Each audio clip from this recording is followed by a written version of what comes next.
what about the argument that sort of the employer, the capitalist, takes on risk? So versus the employee who's just there doing the labor. The capitalist is actually putting up a lot of risk.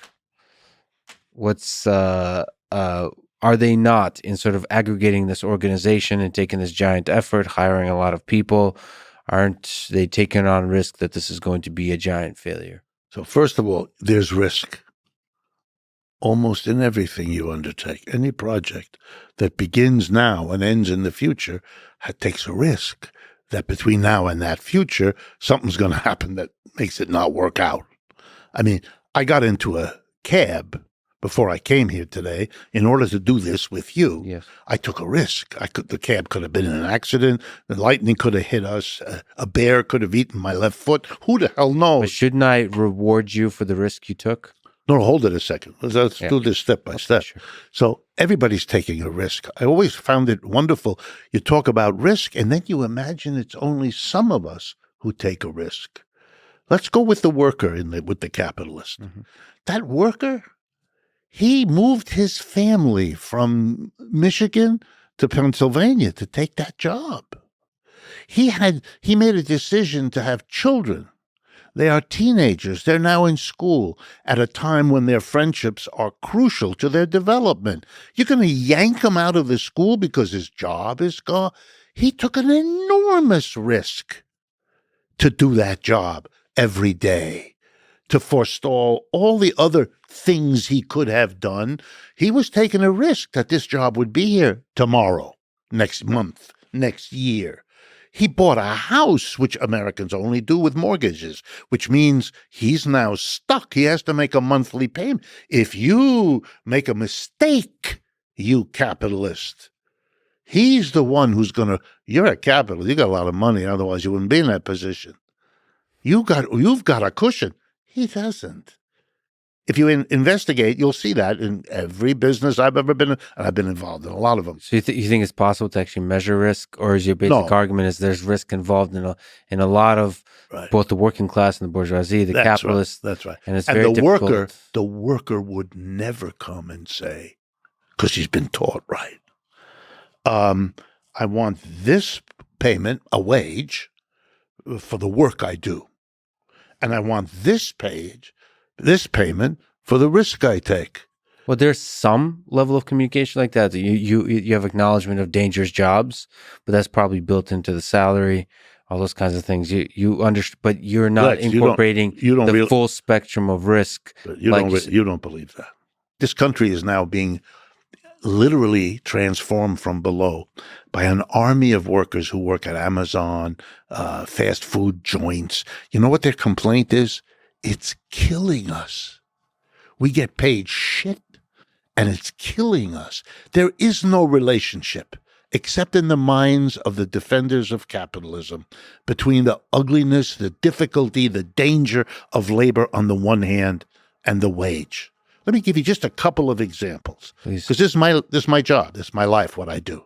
All right, the median income of a child care worker in the United States right now, as we speak, is $11.22 an hour, median. So 50% make less, 50% make more. The median income for car park attendant is several dollars per hour higher than that. What does the car park attendant do? He stares at your car for many hours to make sure that nobody comes and grabs it. Mm-hmm.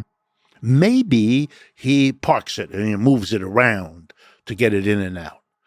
By any measure that I know of that makes any rational sense, being in charge of toddlers, 2, 3, 4-year-olds who are at the key moment of mental formation, the first 5 years, to give that a lower salary than you give the guy who watches your car.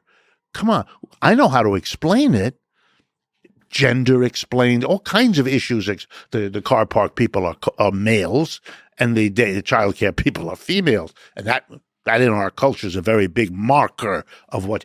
But the one who said only the economics professor, nobody else says this stuff, because in economics, I don't know if you were familiar with our profession, but we have something which we call marginal product. This is a fantasy. I was a mathematician. Before I became an economist, I loved mathematics. I specialized in mathematics. So I know mathematics pretty well.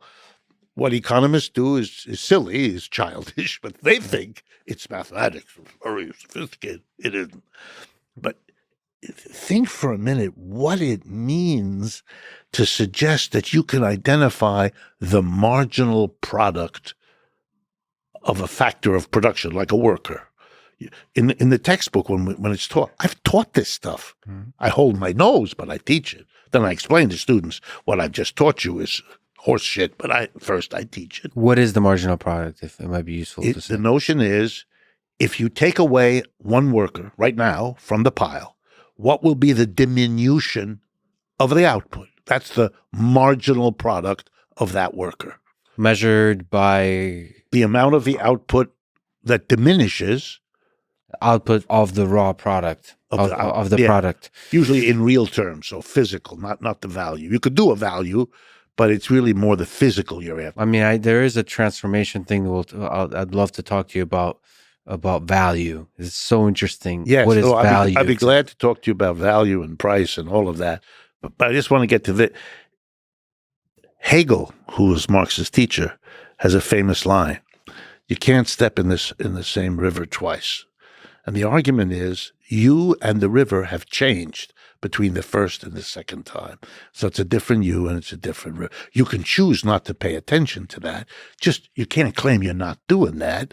You can't claim that you can actually do that, because you can't. There is no way to do that. So the meaning that you can't just remove a worker and have a clean mathematical calculation of the effect that it has on the output. That's right. Because too many other things are going on. Too many things are changing. And you cannot assume, much as you want to, that the outcome on the output side is uniquely determined by the change you made on the input side. Can't do that. Even in the average, it's not going to work out. You can look, mathematics is full of abstractions. You can say, as we do in economics, ceteris paribus, everything else held constant, but you have to know what you just did. You held everything. You know why you do that? Because you can't do that in the real world. That's not possible. You better account for that. Otherwise, you're mistaking the abstraction from the messy reality you abstracted from to get the abstraction. As a quick tangent, if we somehow went through a thought experiment or an actual experiment of removing every single economist from the world, would we be better off or worse off? Much better off. Okay. Economics, and I'm one. I'm talking about myself.